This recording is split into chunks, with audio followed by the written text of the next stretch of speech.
How is Venice, Nadine? Good. So we are now live, and thank you for joining us, Pınar. We are here in the Turkish Pavilion in the Vardiya exhibition with a group of students who are discussing architecture's potential as a critical medium. Thank you for joining us. Of course. Pınar Yoldaş is I like this, infradisciplinary designer, artist, and researcher. Who's also a participant in the 4th Istanbul Design Biennale. Her work develops within biological sciences and digital technologies through architectural installations, kinetic sculpture, sound, video, and drawing, with a focus on post-humanism, eco-nihilism, Anthropocene, and feminist technoscience. Her work has been shown internationally, and she is a 2015 John Simon Guggenheim Fellow in the Fine Arts and a 2016 FEAT Future Emerging Arts and Technologies Awards recipient. She holds degrees in architecture, communication design, computer science, design and media arts, and received her PhD at Duke University. Pınar joined the UC San Diego Visual Arts Department at the start of 2018. Thank you. And I'll give the microphone over to you now. Sure. So before I start showing slides, I have a couple practical questions. How many minutes do I have? At this stage, you have about 30 to 45 minutes. Oh, that's a lot. Okay. But you pretty much less too, because we've had a really long session before, so I think everyone is going to have a break as well. So do we have? I can see 7 people right now. Is this the audience? There's also some people watching on live on the broadcast, and then there's people that kind of come in and out in the pavilion. Okay, so the presentation has to be in English? Yes, please. Okay, because I was wondering if our students are Turkish or if they're international. Yeah, there's 3 of us here, myself and 2 of the students who don't speak Turkish. Okay, cool. Well, we won't say anything bad, but I was just wondering like how to approach this, because to be honest,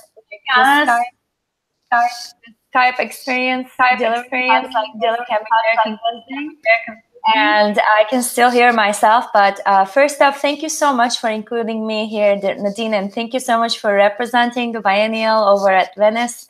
I think it's very important that we do this, and I'm really looking forward to end of September.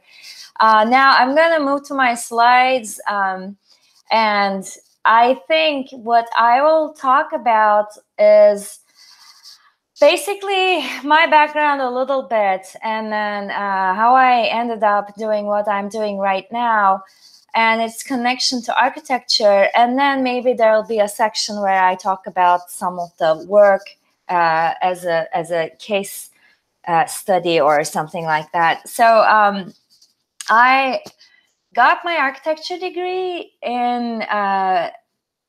from Middle East Technical University, ODTÜ, which is one of the top schools in Turkey in architecture. There isn't that many architecture schools. I mean, there are a lot, but there's really good ones in Istanbul. But I, for some reason, chose to go to Ankara, which is very cold. And it was some miserable 5 years for me, where we had to like pull all-nighters all the time. So looking back, I'm always like, wow, how did I survive that? It was kind of a classical training, I would say, because we did not have access to computer-aided design much yet.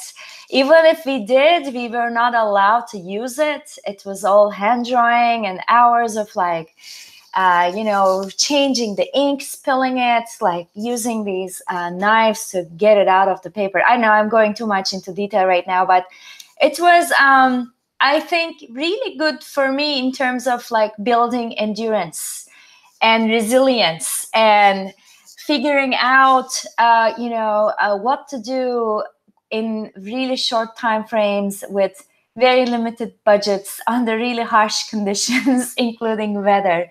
So I'm thankful for my architectural education for that.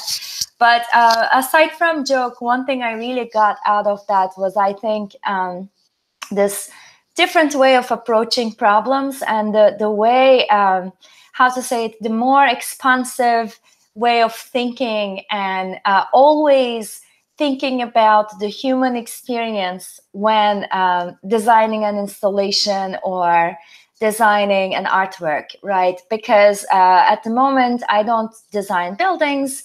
I rather design bodies or organisms, or I don't know, fictitious creatures, or some speculative narratives. And I'm always really using my architectural education or upbringing, let's say, to approach the problem as a complex set of parameters that always involve the human. Now let's go to the slideshow. Then that way you don't see the background of the kitchen where I'm staying. All right, share. Okay. For some reason, my cursor disappears when I'm on share. Okay, here we go. So we'll stay here for a while. That's you guys over there. This is the first slide. Yeah, I'm going to talk about speculative biology because this is what I wrote my dissertation on, and this is also related to architecture. The work I do right now basically lies at the intersection of art and science. There are two invisible spheres here, actually. It's art, science, design, and technology. And I put design as a subset of art. No offense, designers or architects. I just call the entire experience artistic experience, and that's why. And I put technology under science because I think, again, technology is a subset of science. Of course, we can argue against that too. But there are common things we share. Number one is a common future, right? And three other things that are very important to be a good designer or an architect: creativity, curiosity, and imagination. And these things are very different, actually. Now, this thing I call speculative biology, it's to understand what this term means, to put it in context, I made a chart for you. And this is a comparison of speculative biologies with speculative architecture. I don't have a slide for this, but actually when I first started designing organisms, organs, and ecosystems, I was thinking heavily about Zaha Hadid's early work. And I was thinking a lot about this term called experimental architecture and pin-up architecture and Lebbeus Woods. I don't know if those names ring a bell. Maybe I'll find the time to show an image in a second. But these are, there's this kind of movement in architecture where architects do not design to build necessarily, but that they design to challenge themselves or the norm, or to offer solutions to problems. But their intention isn't, how to say it, doesn't have a material output. And they are mostly working on paper, or I don't know, right now, paperless mediums and whatnot. Now, let's go over this chart. Speculative biologies and speculative architecture, they both work within a narrative context. In the case of speculative architecture, this narrative context can include sites and events, as seen in Lebbeus Woods' work, for instance. In speculative biologies, we work with anatomical drawings, models, and process diagrams. Those are like the first tools to approach the problem. And in speculative architecture, we have, of course, plans, sections, elevations, renders, and models.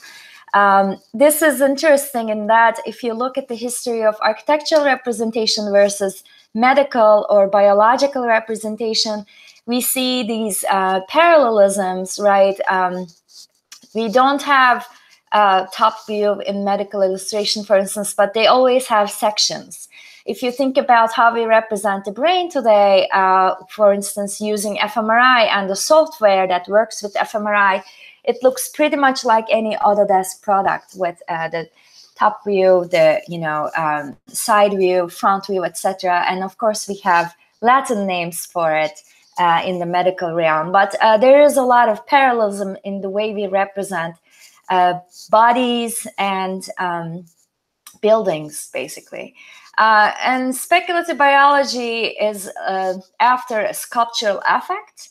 So with the work that I see which falls under speculative biology, I see a lot of like sculptural work actually that's either showcasing or mimicking whatever that speculative entity is.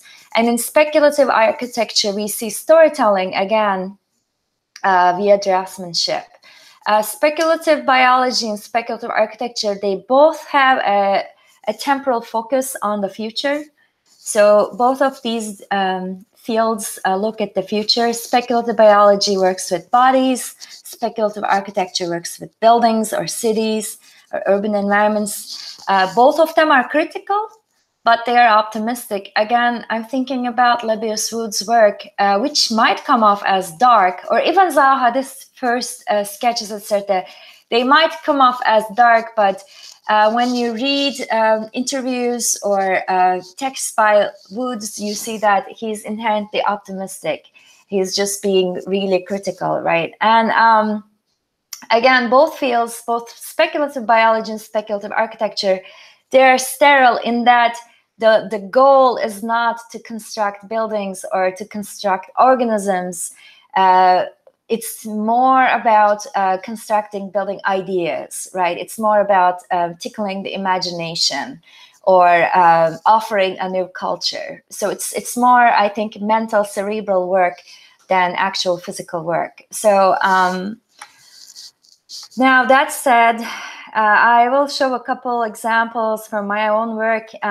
These are older sculptures from around 2013 from an exhibition I had called Altar Evolution in Istanbul. And there's some speculative organisms here. In the background, you see the very first versions of designer babies, which I'm going to show in Istanbul Design Biennial. And Nadine knows about them more in detail. And the very first beginning of speculative biology for me was my interest in skin as a sense organ. And skin is the largest sense organ that covers our entire body inside and out.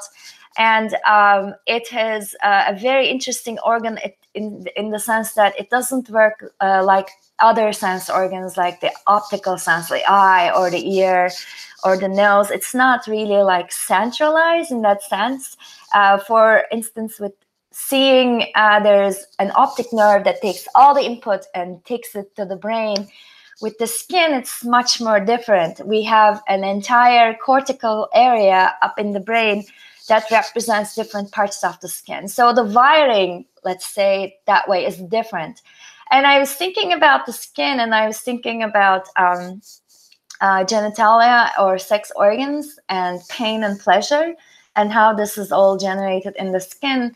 So I came up with some, let's say, speculative organs that might challenge our notion of sex and gender. So the first one was neolabium. And if we go back to the first slide, the previous slide, you see that here we have a sensory nerve. I can't point to it because I'm limited on Skype Hangouts right now. But there are nerve endings on the skin, and different parts of skin has different concentrations of nerve endings. For instance, the receptivity or the sensitivity of your fingertips or the female genitalia is not the same as the sensitivity of the back of your, let's say, heel, or your back in general, or your elbows. So there are certain parts of the skin where nerve endings get very, very concentrated, such as the lips, the fingertips, the genitals, both male and female genitals, right? And I, following up on this, thought that what if we designed a sex organ, and a female sex organ that has different types of labia. So in a typical female sex organ, we have labia minora and labia majora. I thought, well, what if we had more of them, and we call them labia synthetica, for instance? And what if we gave this organ, the labia, more nerve endings, right? Because clitoris, the organ beneath the skin, is thought of the most, how to say it, responsive part of the female genitalia. But at the very top, there is a part where it's like the concentration of nerve endings is so high.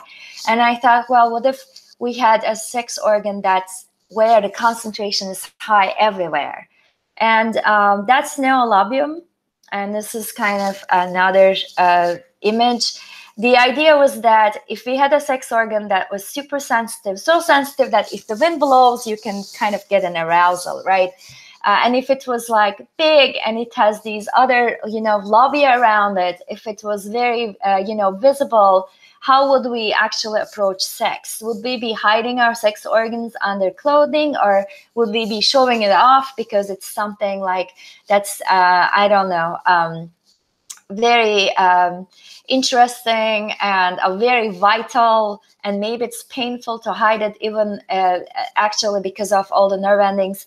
And then another thing about this organ is that it's grown in a lab, or it's grown synthetically, and you can plug it to a male body, a body that has a YY chromosome, or a female body, right? That way you can actually get the sensations from a female organ in a male body, or have sensations in a female body with this new organ.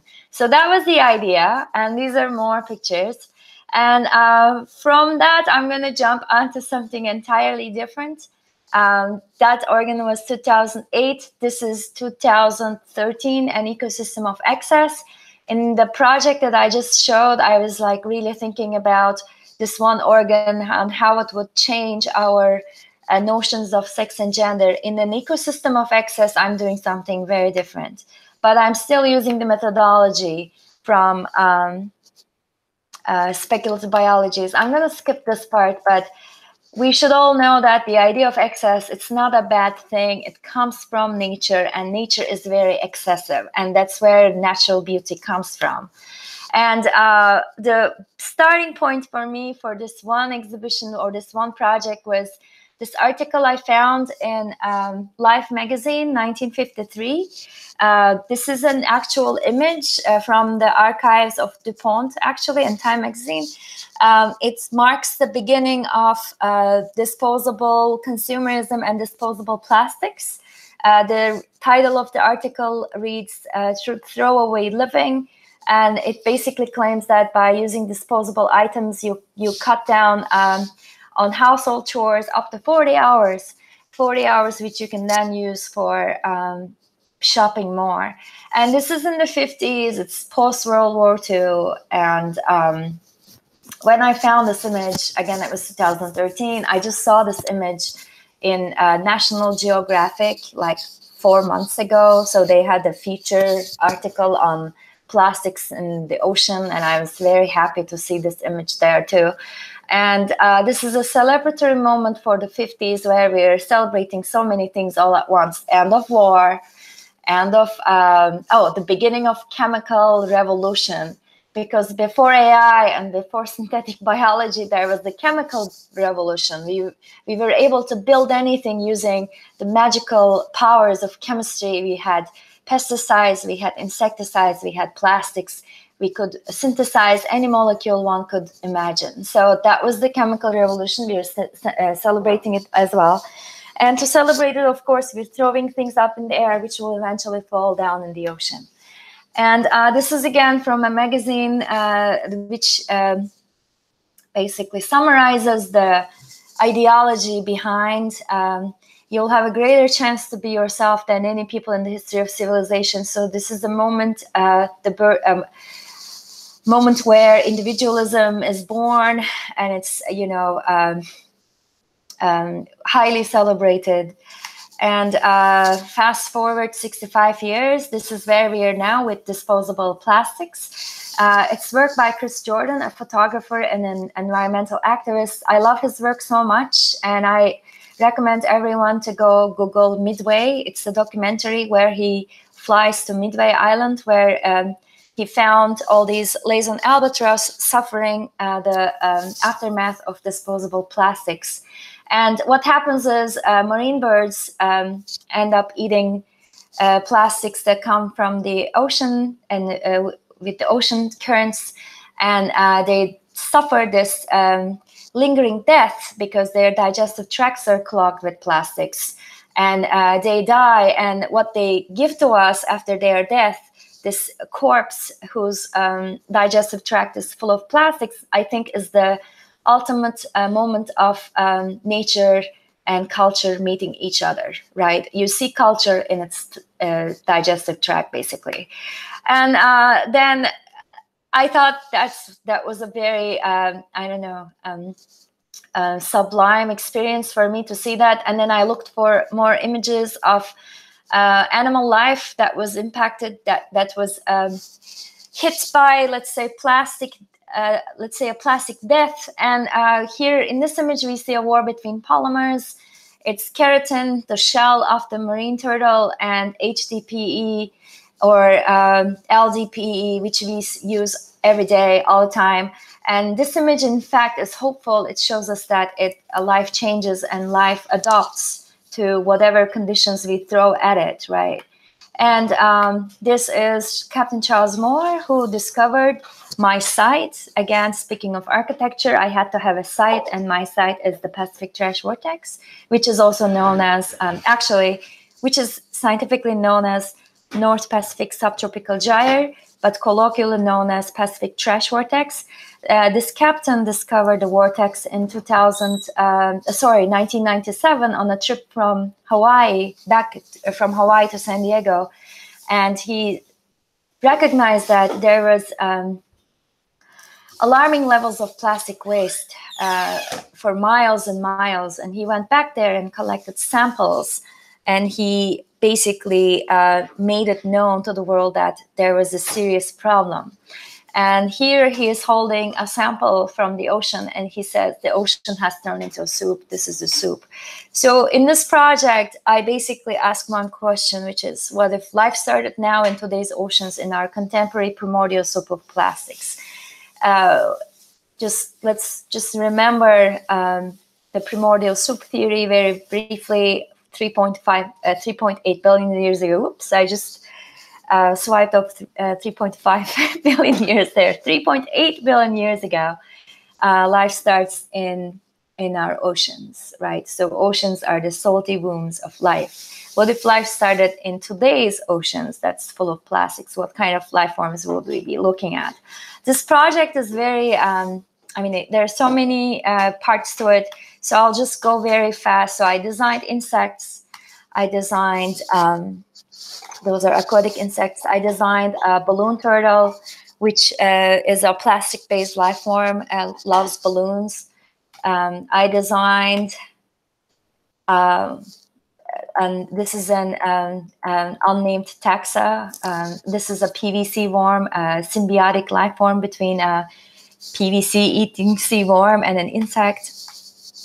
I designed a reptile which lays its eggs at the bottom of the ocean, where 60% of plastic waste rests. And this is actually the highest concentration of plastic waste in the ocean. And the reptile begins its journey there, but then the eggs float to the beach. And here you see this translucent bead-looking things. Those are called plastic production pellets. That's how any plastic object around you starts its life.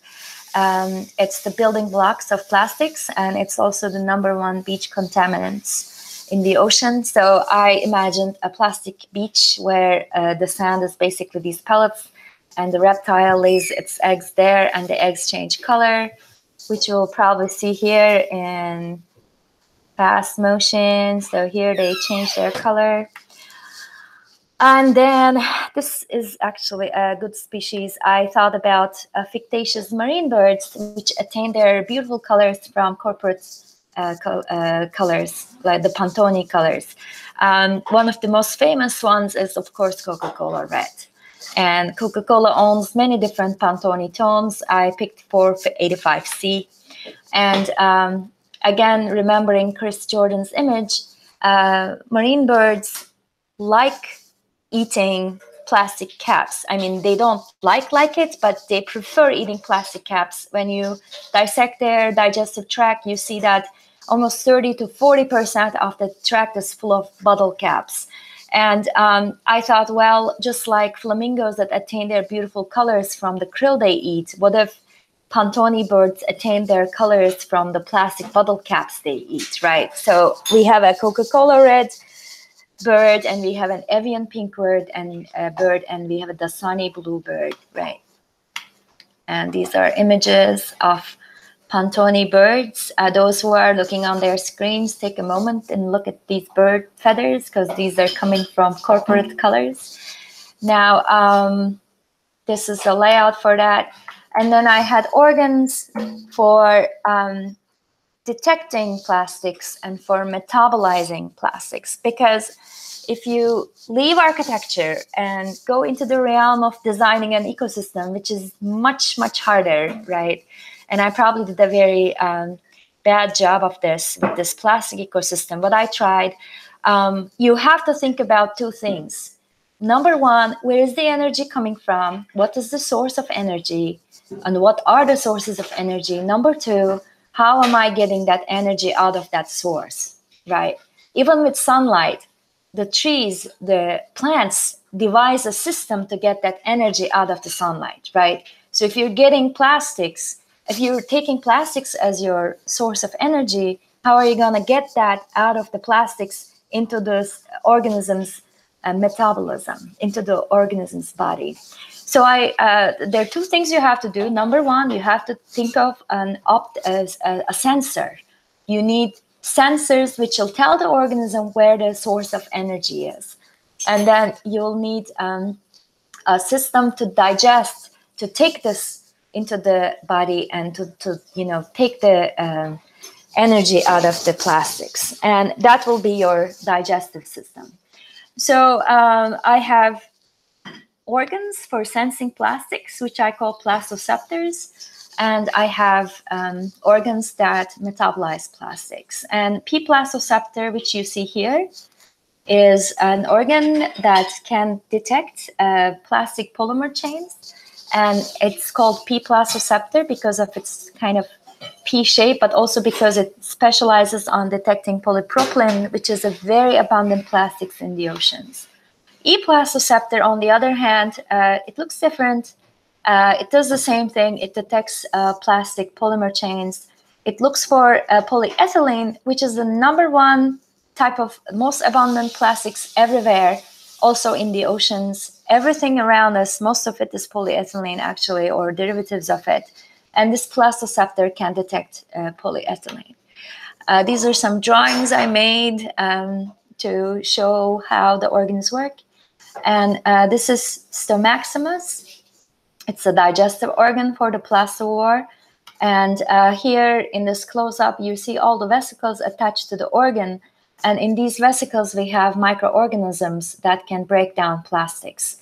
Honestly, there is a science team led by Linda Amaral-Zettler. They discovered plastic-eating bacteria that evolved in Pacific Trash Vortex or Saragossa Sea. So this organ is not too far-fetched. It could become possible, actually, synthetically, because we already have the microorganisms that have evolved to live off of plastics. And in this organ, all these different types of vesicles can contain different types of microorganisms that can eat PVC, acrylic, HDP, LDP, PP, PE, you name it. Here's a film of the organ. And I think I'm going to stop here. I think I'm into 20, 24 minutes by now. So I'll just shift gears here. These are some other organs. Again, you need a kidney if you're dealing with plastics, because every single plastic object around you has plasticizers in it. And these plasticizers are nasty chemicals. There's BPA that everyone knows about, but there's phthalates also, which we all have in our bloodstream. And there are some other things that I'm blanking on right now that are highly toxic and carcinogenic. And even when you have an ecosystem that can live off of plastics, you need a kidney to get rid of all that extra stuff. And this is how the kidney works. It's a kidney for extreme toxicity. And then I have another one that's a petrodigestive system for the birds.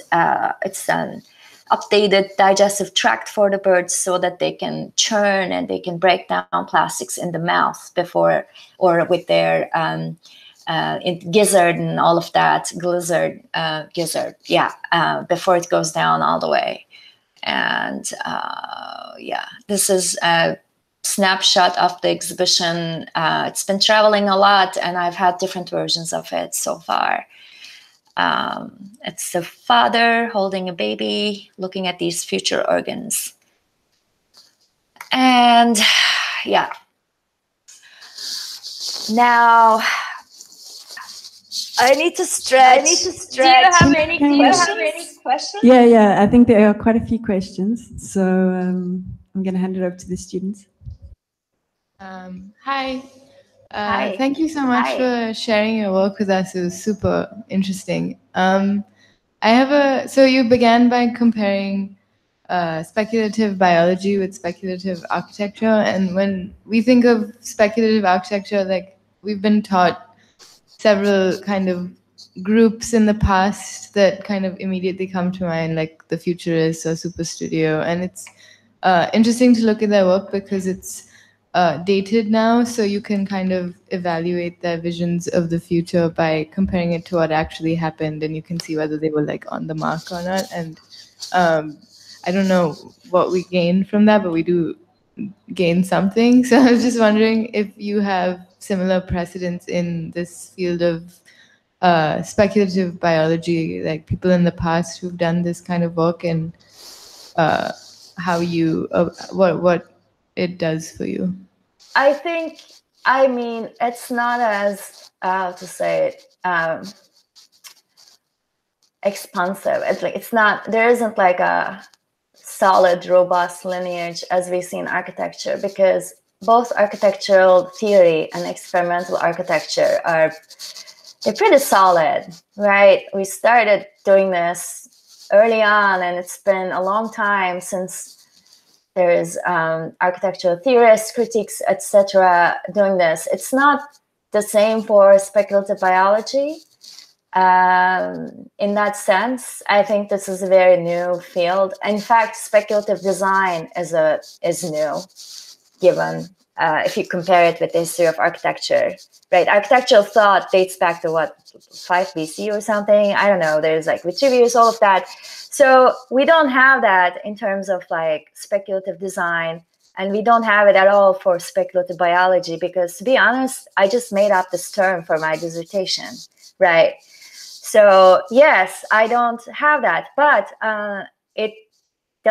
nothing is new under the sun. So if you think about fiction and science fiction, to be specific, which is again kind of a new genre, like if you think about literary theory and literature, the history of literature, right? There is precedence of this. There are a lot of science fiction writers, novelists, or there are a lot of, let's say, we see this also in cinema. We have seen fictitious organs and organisms before. In fact, when you Google speculative biology, you will see sketches and concept drawings for movies in Hollywood. So we did have this biological imagination, right? And when I use the term biological imagination, we can even think of like an ancient creature such as a chimera, right? We always had this imagination where we would put a chimera is a creature. It's a goat, a snake, and a lion, as far as I know, right? So we had this biological imagination where we would take like the head of a bird, put it on top of human being, or we would take 3 different creatures and put them together and make a new organism. So we have this capacity, but as a field, speculative biology, also like, you know, thinking about how you could maybe build these organs or systems. If you were to build them, I think it's rather new, but its origins are there. So, and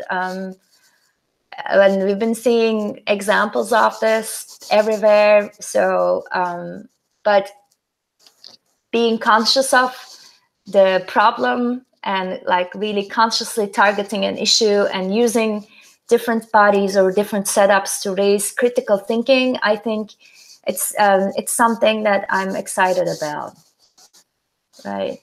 I know. I can go on that because now my head is full of images. Yeah, the way I see it, it's like science fiction is kind of geared for entertainment through like mediums of film and television and literature, and then this is more geared towards exhibitions and like the art sphere. But then the show Black Mirror comes to mind, and it's like I feel like it's kind of apart from the rest of science fiction, even though it's on television and it's been successful in making people think about. But science fiction. Sorry, go ahead. No, so I guess I was just gonna ask, like, where do you like? Which direction or which medium would you like this your work to be presented in? Are you trying to explore different modes and different audiences? Yeah, that's a great question.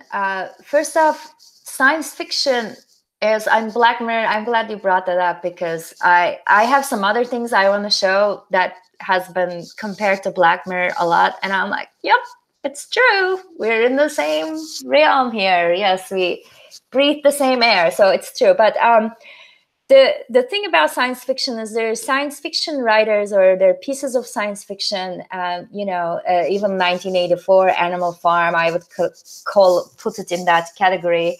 Or Ursula Le Guin's work, Left Hand of Darkness, where there's a human species that changes their gender every season. So there's no male or female and anyone can give birth, basically. There's like, or Octavia Butler, you know, or even I'm thinking of Yevgeny Zamyatin from Russia, like his first works, I think it's called Us. And now I'm blanking on the name of the planet, but the planet was just an entire consciousness. So there have been a lot of ideas in science fiction that are hardcore social criticism, right? That are hardcore cultural criticism. So I'm drawn to that science fiction, right? That's the science fiction that I talk about when I say science fiction. I'm not interested in starships and guns and hot chicks in them, like 1960s short skirts, and not that. That's not what I'm talking about. So that's that. Now let's move on to a couple more creatures, and then I can answer your other question more precisely. I will probably show 2 more things here. So this one is Fool's Fall, and this one is a creature that I'm still working on. I came up with the idea around 2014. Can you share your screen again, please? Oh, sorry. Okay, yes. That is important. Let's do screen share. Oh, sorry. Having a cursor problem here. Okay. So this Fool's Fall starts with a neuroscientist, and this theory he talks about on why brains evolved in the first place. So according to Daniel Wolpert, it's blindingly obvious why brains evolved. It's to navigate 3D space and complex movement. So he gives examples from, microorganisms, plants, and animals, and shows us that centralized nervous systems, which means a brain or a brain-like organ, didn't really arrive until we had animals that are moving or navigating a highly complex environment.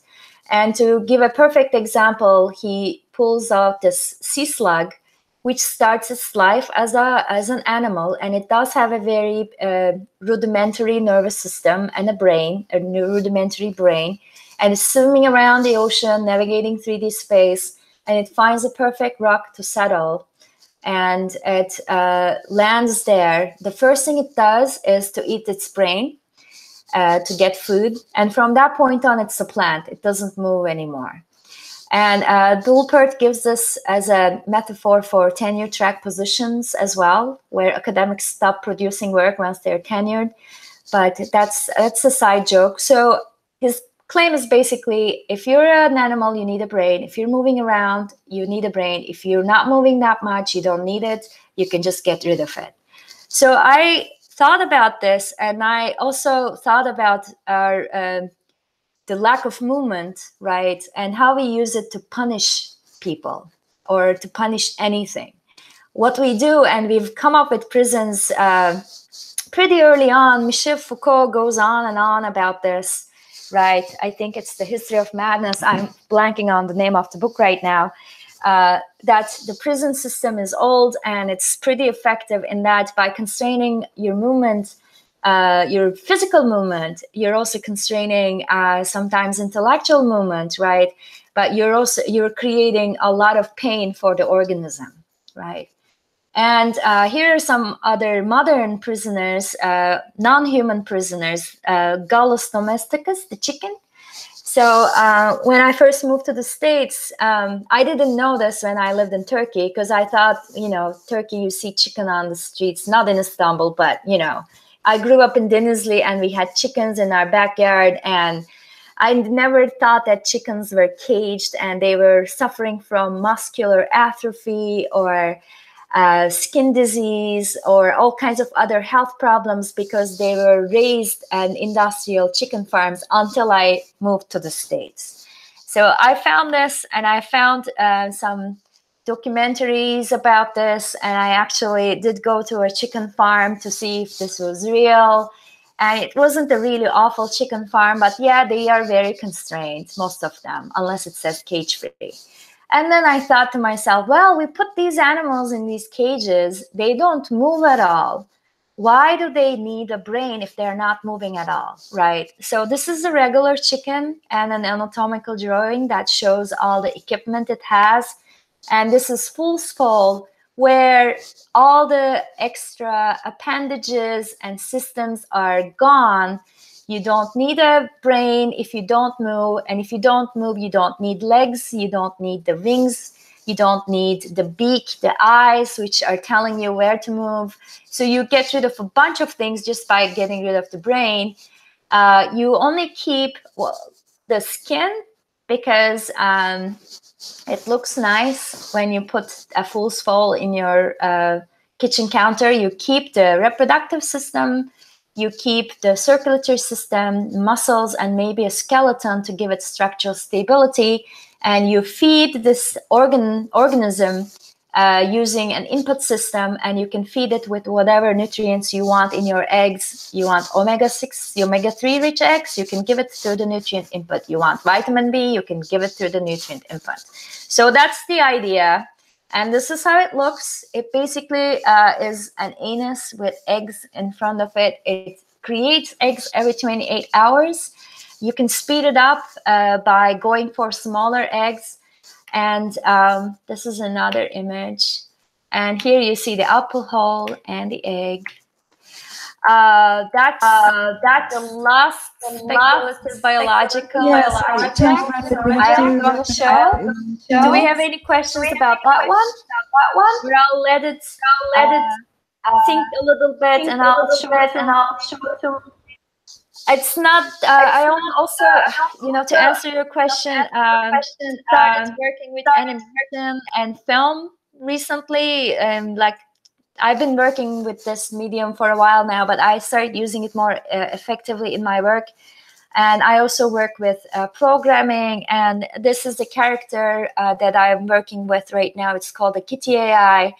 And the Kitty AI is a governor for a city in year 2039.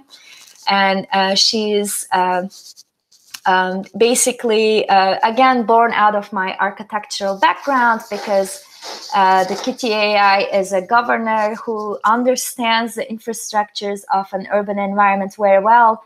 And its sole purpose is to make its citizens happy, right? So this is the film. It's 12 minutes where the Kitty AI basically introduces herself to the audience and tells you why she's the absolute governor and why everyone should basically choose her over other politicians. She lives in a politician-free zone, and she works with other AIs that govern sewage, energy consumption of the city, the bus system, self-driving car network, and ... So that's another project I'm just glossing over right now. And again, back to architecture, this is not speculative biology, this is biology in action, actually. I came up with this yoga studio idea for a yoga studio where it's kind of a Bikram style practice, where the heat comes from the sign that reads global warming. And these red lamps are all infrared lamps. When you take one of them, you use them, actually people use them for like treating back pain or neck pain. Massage therapists use them. And I took one, and it wasn't that warm, but when you put 300 of them next to each other, then they are kind of warm. And when you put a bunch of people in the space and it's an enclosed space, it gets kind of hot. So this is a practice that's scripted in English, and the instructor leads the yogis and yoginis. It's kind of like, a typical Bikram or Ashtanga session. Actually, Ashtanga is quiet, so that doesn't count. It's kind of a typical scripted yoga where you start by inhaling and then exhaling. But the script itself is a little modified. It says things like, inhale and feel the particulate matter touch your alveoles. Exhale your cognitive dissonance. So it's a practice that's whose script is pretty focused on ecological change and global warming and the causes behind global warming and its effects on our bodies. And I thought of this while I was actually working on Fool's Fall. That's how they're connected in my mind, because Daniel Wolpert, the scientist who talks about the brains, claims that there's only two ways you can have an impact on the world as an animal. One is by movement, and the second way is by sweating. So sweating is basically taking action against the world. So I was thinking about that too when I did this project. And I will end here. I will not talk about designer babies. I'll stop sharing. And so yeah, what are your questions? Hi, can you hear me? Yes. Okay, great. If I cannot tell it very properly, sorry, because I'm really excited, because that was my topic. I'm really excited about it, because when I was a child, Ursula Le Guin and Zamyatin were one of my favorite writers. And also this term in architectural school, I searched about Marcos Cruz and Rachel Armstrong, and I tried to design something between biological and buildings, some kind of cyborg. Yes. Yeah, and at this point, there's a question comes to my mind. If we consider all these feedback systems about biology and synesthesia and biomimicry, can we say that is the brain aware of itself? If we can say so, and if we just put this in architecture in future, also will buildings gonna reflect and answer us with their all awareness. I mean, or we designed buildings like with a brain from computer and with a body from biological organs. What kind of interface can we create with this flow in future architecture world? Do you have any opinions or ideas about it? Thank you. Yes. Yeah, of course. I actually really like this question. It's, I think it's something that's coming up, and the, I mean, it's there are many things about that question. So the first thing is, there are already architects who are working on giving buildings a rudimentary nervous system. So that would be sensors sensing the humidity or temperature, sound levels, even structural input, and then responding to it, right? So if you think about what the nervous system does, it's basically sensors and actuators. So actuators are muscles, actuators are more muscles. I'm thinking of what else is in that, sweat glands, right? Sweating as an actuator. So and sensors, they can be very from one organ to another. So that's what biomimicry does, right? Biomimicry tells us that Mother Nature came up with all these brilliant, awesome things. Let's look at how Mother Nature solved this design problem, and we use that, and it's more eco-friendly and it's sustainable and it's great. So that's biomimicry, and at least getting inspiration from Mother Nature. And on the other hand, there's more like cybernetic architecture, which is like architecture as robots, moving, walking systems. I remember an experiment by Greg Lynn. There's another group from 70s that's done robotic architecture. I'm blanking on their name now. So there's also that. But there are two things that's happening right now that's never happened before. One of them is CRISPR. And I'm guessing everyone in the group knows about this gene editing technology, which took the scientific world at least by storm, or by the horn, both of them. And the other thing is advances in neuroscience, right? So neuroscience is a very young field, and in the last couple of years, we've been moving towards like neurofeedback, real-time neurofeedback, or I don't know, a much better understanding of how the neuron works and how communication in the nervous system works. We've even made a very simple model of the C. elegans, the worm. We've mapped all the neurons in this organism. And actually, if you design a building and if you had the nervous system of C. elegans attached to it, it would be an awesome, awesome thing to live in, right? Because it'll still be very complex.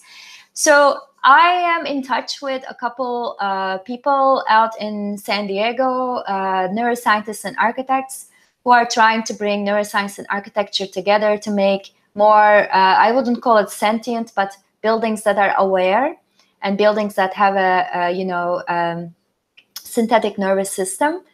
I am not sure if we will be able to like build living systems like that. I'm thinking of like the largest organisms around, like the whale, blue whale, for instance, that's 45 meters. It might, or trees, right? Those are also living systems. With CRISPR and with how these things are moving, we might be able to design living systems that are also habitable by us. Maybe, I'm not sure. But I would also ask, like, why do we need that, right? Do we really need something like that? So that's another question when you're dealing with science and technology. But yes, these are all becoming more of a reality now, thanks to advances in gene editing and neuroscience. And architects, I think, of today have, let's say, have more of a responsibility in that they also need to follow what's happening in science and technology more and more, because with robotics and biotechnology, I think architecture is changing and shifting, and architects need to respond. I mean, architecture always responds, and architecture will respond to that as well. So that's that basic understanding of how gene editing works or how neurons work, etc. I think is crucial for us architects as well. Okay. Can I ask one more question? Of course. As long as we have time, I'm here. Okay, thank you. So I see that you have a very characteristic way you use the aesthetics in your work. And to me, it's very beautiful and artistic, but I wonder, how do you think it contributes to your work? Does it make it like more, create more awareness, or I don't know, what do you think about it? Yeah, I think.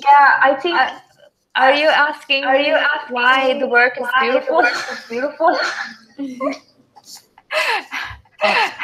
I've been asked that before. So when I show an ecosystem of excess, for instance, like I really like working on those organs, and I really want them to be, I don't know, like pleasing to me at least, because I'm fascinated by just looking at, I don't know, a digestive tract on its own.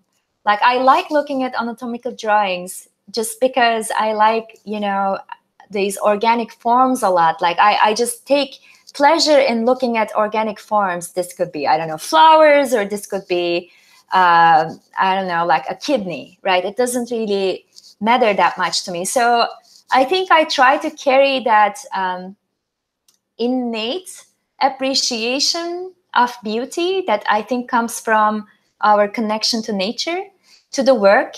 But I'm not really necessarily trying to make them look beautiful, or I'm trying to make them look in a specific way. They kind of come out that way. And I've been criticized in the past because I'm dealing with some issues like, for instance, plastics in the ocean. It's the nasty subject matter. And then why am I making these pretty things? Shouldn't I be making things that are uglier, that fits the subject? And I'm like, I don't know. Like, I think everything that's organic, most things that are like alive are beautiful when you look at them. When you zoom in, zoom out, they're beautiful. If we're drawn to these organic forms, we're drawn to forms that are living, right? So I think I'm just following that. But there's one more thing I want to add to this. I thought a lot about where our notion of beauty comes from, because it's a problematic area. Where does beauty come from? What do we call beautiful? Who decides what's beautiful, right? And this could be like a society, that could be cultural, as in the case of Kim Kardashian, for instance, or it could be something maybe that's more innate, that's something inherent in us. And I accept that there is a cultural layer, and I think that defines what trends we follow. And in architecture, you see this; in fashion, you see this; in music, you see this. We follow trends, we appreciate certain forms over others, and it changes and shifts. But then there's something that's more, how to say it, closer to our core, and that's, I think, our appreciation of natural form.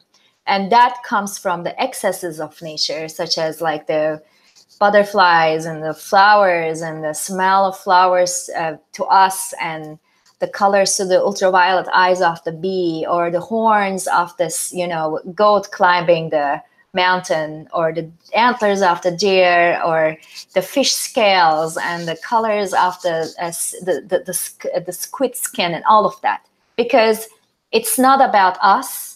They are not there to please us. They're there because they're trying to please each other in a way.